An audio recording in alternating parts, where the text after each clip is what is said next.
Shalom, my friends. Welcome to Weekly Parsha with Yehuda. And this week's Parsha is Beshalach, one of the more epic Parshiot of the Torah. This is where the sea splits, one of the greatest miracles of the Torah. So we'll start off with, we have obviously Pharaoh letting the people go, right? And you have them going toward Yam Suf, translated here as the Red Sea. So the people go. This verse here, this is an interesting note, is that Moses took the bones of Joseph and he had the idea of bringing up the bones from Egypt and taking them with him as they go on their journey to Israel, right? So that's what they did. They made do with that promise since Joseph was buried in Egypt, so they took the bones of Joseph with them. So the Lord, this is where it describes the Lord going by the pillar of cloud that causes them to lead by way at night, and the pillar of cloud during the day, and the pillar of fire at night. Right? This is where that comes from. So then you have the children of Israel encamping in different places. And God says he's going to harden Pharaoh's heart. And then the Egyptians are going to come back and try and get the Jews back as slaves, or Israel, right? And it was reported to Pharaoh that the people had fled, and Pharaoh and his servants they had a change of heart, exactly like was said. What have we done? Why did we let our slaves go? And so Pharaoh harnessed his chariot and took the people with him. And he took 600 chariots and the chariots of Egypt. If you want to check out these commentaries, they're interesting. But this is just a summary, of course. So now we have the Egyptians chased after them and overtook them. And this was, obviously a very scary situation. And the people say to them, "Is it because there are no graves in Egypt that you have taken us to die in the desert? What is this that you have done to take us out of Egypt?" So people are none too happy with Moses. And they basically say they would rather serve the Egyptians than die in the desert. So Moses says, "Don't be afraid, stand firm, and see the Lord's salvation that he will wreak for you today. For the way that you have seen the Egyptians is only today, but you shall no longer continue to see them for eternity." So Moses is kind of saying, like, you saw these plagues, like, what makes you think we're not going to be able to get out of this one? The Lord will fight for you, but you shall remain silent. So the Lord said to Moses, "Why do you cry out to me?" Right? "Speak to the children of Israel when they travel, or let them travel." So this is the raising of the staff, right? And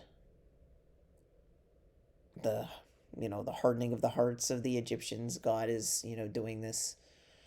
And then you have the angel of God who's going to be in front of the Israelite camp, move behind them, and the pillar of cloud moved away, and they stood behind them.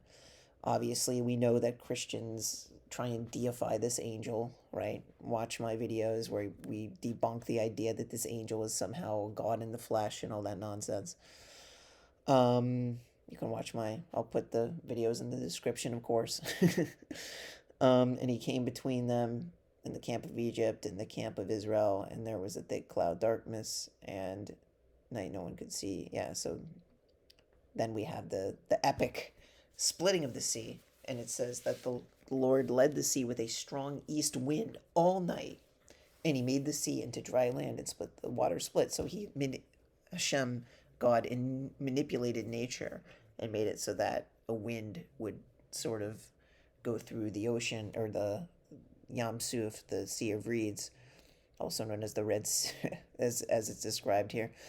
And then you have the idea that the Israel came in the midst of the sea and the dry land, and there were walls of the sea, obviously, on either side, and the Egyptians pursued.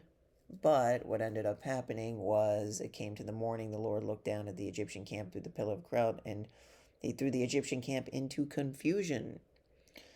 And he removed the wheels of their chariots, and he led them with heaviness. And the Egyptians said, "Let me run away from the Israelites, because the Lord is fighting against the Egyptians." So the chariots were overtook. I hear there might be some sort of archaeological evidence for this. I don't know. I haven't looked into it. You can let me know in the comments. Like chariot wheels in the Sea of Reeds. I don't know. It's interesting. It's always great when we have historical relics of these ideas in the Torah. So then you have, thereupon the Lord said to Moses, "Stretch your hand over the sea and let the water return upon the Egyptians and upon their chariots." So that's what happened. Very sad, right? But this is what, this was the justice that was meted out through Moses by God. And many of the Egyptians died, which was very sad. And that this is what happened. Israel saw the great hand which the Lord used upon the Egyptians, and the people feared the Lord, and they believed in the Lord and in Moses his servant. So that convinced them. Okay. So they sang a song in praise, the sea song, very famous, Az Yashir, right? We say this a lot of times in the morning prayer service, in Shacharit, and it's a very poetic, explanation of what happened, and this is the Christian's favorite verse, of course.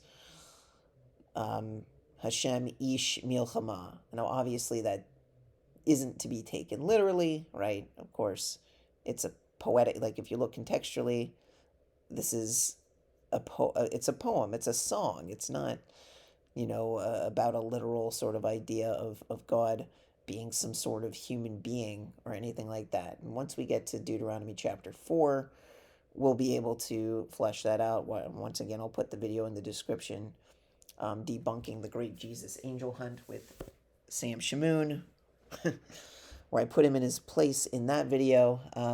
But yeah, regardless, this is a poetic, it devours them like straw. Like clearly this is not, this metaphors and similes, like this is not some like doctrine, idea of like a theological understanding that we're supposed to be like, oh, look, it says a man of war. Like, let's just be real with this, right? Your nostrils and the waters were heaped up.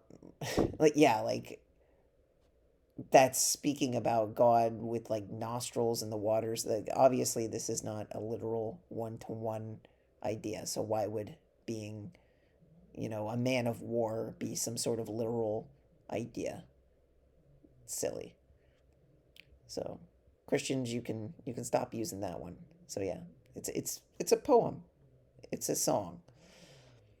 And then it talks about the other nations like Edom and Moab and Canaan, who will be scared by the idea of all of this, right?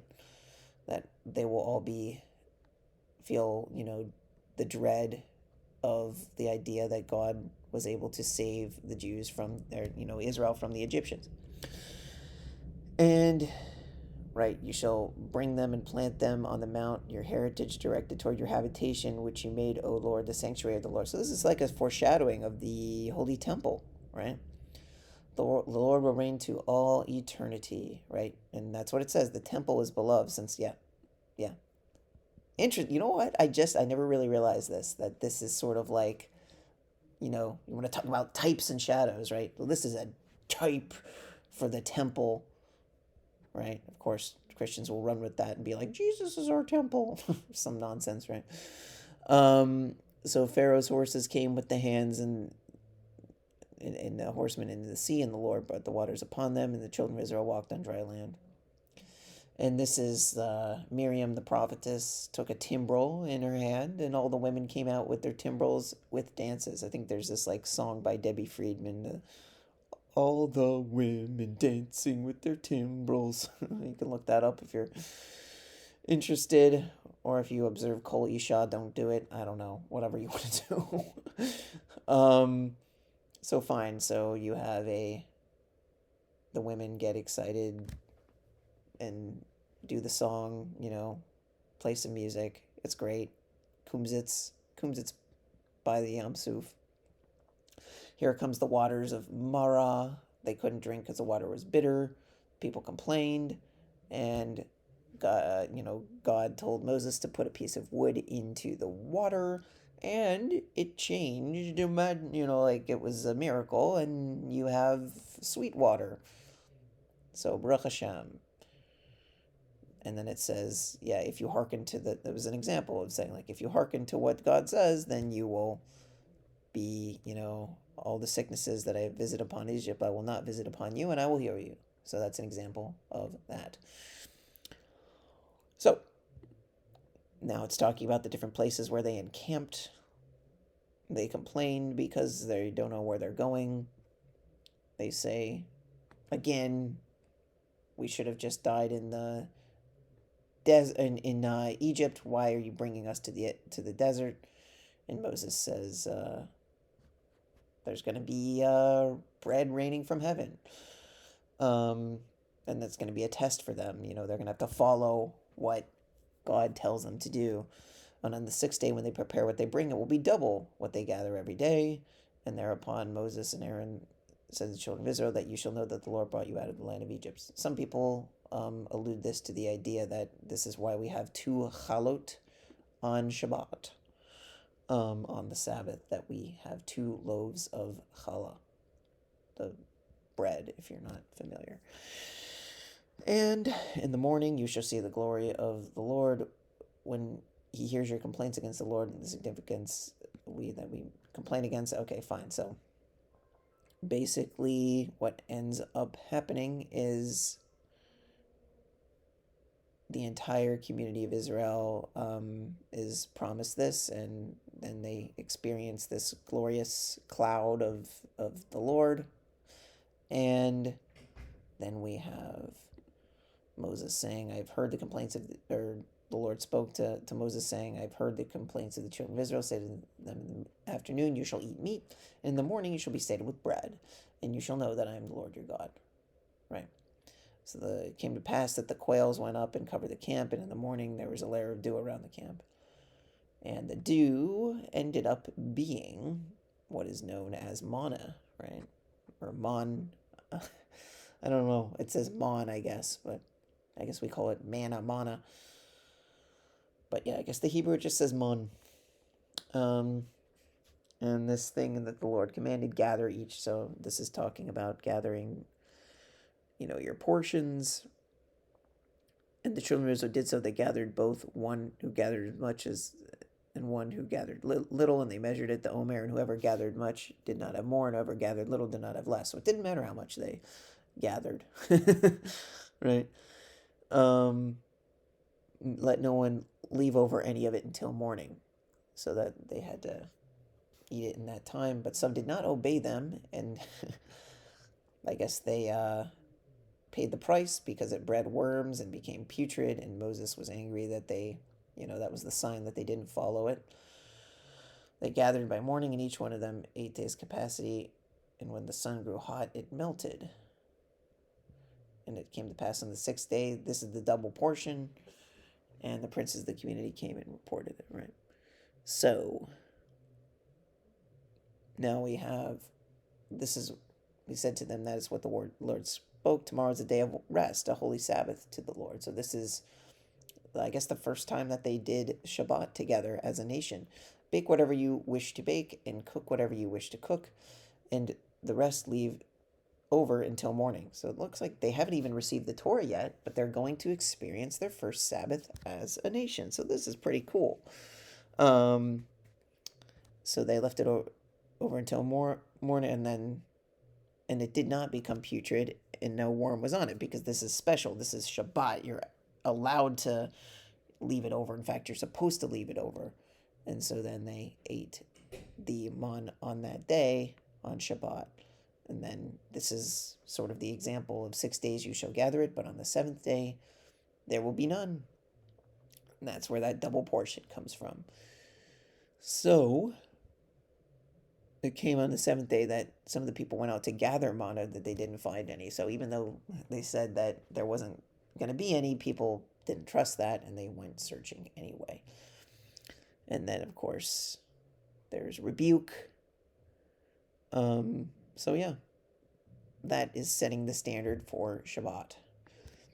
The house of Israel named it manna, or mon, and it was like coriander seed. It was white and tasted like a wafer with honey.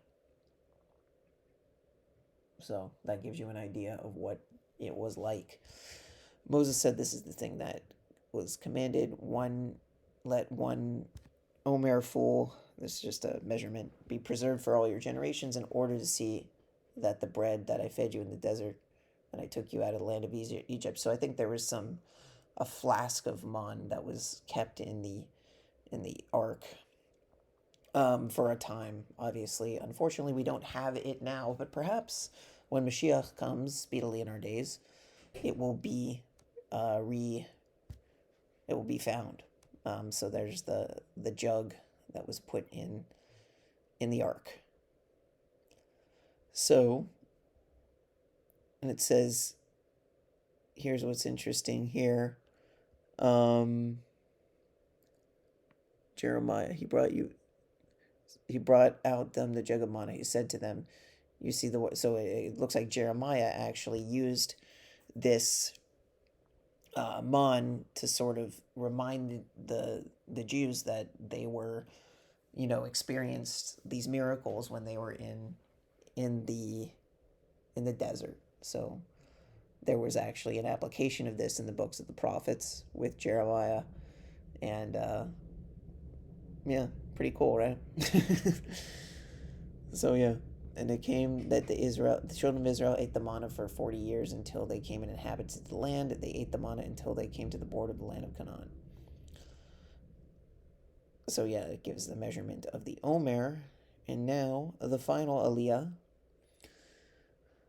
They journeyed into the desert of Sin. I guess it's Sin, not sin in Hebrew. Obviously, sin, doesn't translate as sin, but that's the place it was called.